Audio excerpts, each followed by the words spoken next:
Assalamualaikum warahmatullahi wabarakatuh. Perkenalkan, nama saya Bagus Wijaksono Jiroso dengan NPM 073825111008. Baik, saya akan membawakan materi dengan judul Geologi Struktur, Tektonik Lempeng, Jenis dan Fungsi Alat-alat Lapangan, Stratigrafi, dan Peta Geologi. Geologi struktur itu adalah ilmu geologi mempelajari tentang bentuk batuan sebagai hasil dari proses deformasi pada batuan. Struktur geologi ada dua macam, yaitu struktur primer dan juga struktur sekunder, di mana struktur primer adalah struktur yang dibentuk bersamaan dengan terbentuknya batuan tersebut. Salah contohnya ialah pilar lava. Yang kedua ada struktur sekunder. Itu adalah struktur yang terbentuk setelah terjadi pengendapan batuan. Struktur ini berupa deformasi akibat adanya gaya-gaya yang menimpa sehingga menjadi retak, terlipat, bergeser, dan retak semua. Macam-macam struktur sekunder itu ada beberapa. Pertama ada kekar. Kekar adalah struktur retakan atau rekahan terbentuk pada batuan akibat suatu gaya yang bekerja pada batuan tersebut. Yang kedua ada lipatan. Ini adalah deformasi lapisan batuan yang terjadi akibat dari gaya tigasan sehingga batuan bergerak dari kedudukan semula. Bentuk lekungan. Berdasarkan bentuk lekungan, lipatan dapat dibagi menjadi dua, yaitu sinklin dan antiklin. Di mana sinklin adalah lipatan cekungan ke arah bawah dan juga antiklin adalah lipatan cembung ke arah atas. Nah, teman-teman boleh lihat pada gambar di PPT itu di mana garis atau lipatan yang mengarah ke atas dan juga lipatan mengarah ke bawah. Yang ketiga dan yang terakhir ada sesar. Nah, ini adalah struktur rekahan yang mengalami pergeseran, umumnya disertai oleh struktur yang lain seperti lipatan, rekahan, dan sebagainya. Nah, ini boleh lihat pada PPT, itu ada gambarnya itu. Masuk ke materi kedua, itu tentang tektonik lempeng, di mana teori tektonik lempeng ini menjelaskan bahwa benua yang ada saat ini dulunya adalah satu kesatuan, kemudian bergerak menjauh melepas diri. Nah, ini disebut dengan Pangea. Bukti dulu terdapat superbenua atau Pangea. Itu ada beberapa bukti. Pertama ada kesamaan garis pantai, kedua ada persebaran fosil, ketiga kesamaan jenis batuan, yang keempat bukti iklim purba, dan yang kelima medan magnet benua. Jenis-jenis tektonik lempeng itu ada 3.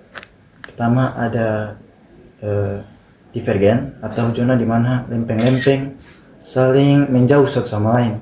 Yang kedua itu ada konvergen, di mana zona-zona atau lempeng-lempeng yang saling berdekat satu sama lain. Yang ketiga itu ada transform, di mana zona lempeng yang bergerak itu saling bergeser satu sama lain. Nah, ini dampak yang timbulkan apa-apa saja. Dampak tektonik lempeng itu sangat besar. Itu meliputi pembentukan benteng alam seperti pegunungan, palung laut, dan gunung berapi di Indonesia. Nah, itu disebut dengan Ring of Fire. Serta menimbulkan bencana alam seperti gempa, tsunami, dan tanah longsor, sekaligus menghasilkan sumber daya alam seperti migas dan batu bara. Lanjut ke materi ketiga, ini ada jenis dan fungsi alat-alat lapangan. Di mana ini pertama ada kompas. Nah, fungsinya untuk mengukur orientasi struktur geologi seperti strike, dip, kekar, foliasi, dan lineasi.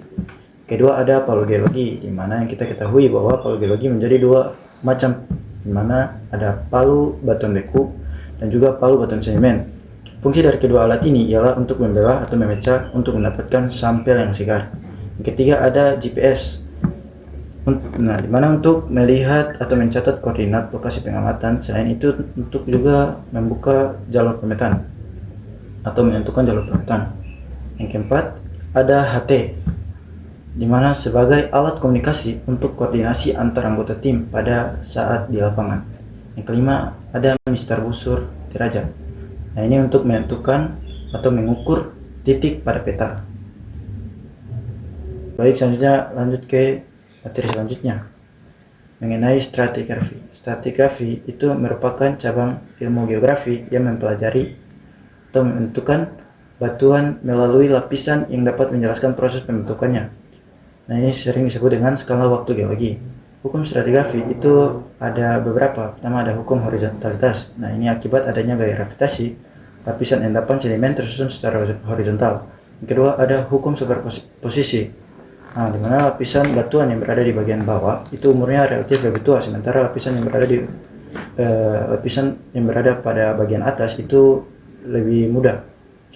Yang ketiga itu ada hukum kesinambungan lateral. Lapisan horizontal bergerak secara lateral hingga menipis, hingga ketebalan yang dapat diabaikan di tepi cekungan pengendapannya. Untuk kolom stratigrafi adalah suatu penampang yang menunjukkan urutan satuan batuan secara kronologis oleh suatu lokasi. Dasar pembuatannya yaitu satu, melalui survei geologi lapangan berupa data pemetaan geologi, permukaan, dan singkapan batuan. Yang kedua, melalui data pengukuran yang kemudian dijadikan satu kolom pengukuran detail bagian dari suatu daerah. Lanjut ke materi, ada peta geologi, di mana teman-teman boleh lihat pada gambar itu disebut dengan peta geologi. Nah, di mana peta geologi adalah representasi visual yang menunjukkan sebaran jenis batuan, struktur seperti patahan, umur, dan fitur geologi lainnya di permukaan bumi dan bawah tanah. Nah, menggunakan warna, simbol, dan garis khusus untuk membedakan unit batuan. Informasi yang terkandung dalam peta geologi itu ada beberapa. Pertama, ada jenis dan sebaran batuan. Nah, ini menggambarkan batuan beku, sedimen, dan metamorf yang ada. Yang kedua, ada struktur geologi. Nah, ini menunjukkan lipatan atau fault dan patahan atau fault yang mempengaruhi susunan batuan. Setelah itu ada umur batuan. Nah, ini menggunakan kode warna atau simbol untuk menunjukkan stratigrafi atau urutan lapisan dan usia batuan. Yang terakhir ada sumber daya mineral. Nah, informasi potensial untuk eksplorasi gas, mineral, dan air tanah. Nah, terima kasih. Mungkin itu saja yang bisa saya sampaikan. Assalamualaikum warahmatullahi wabarakatuh.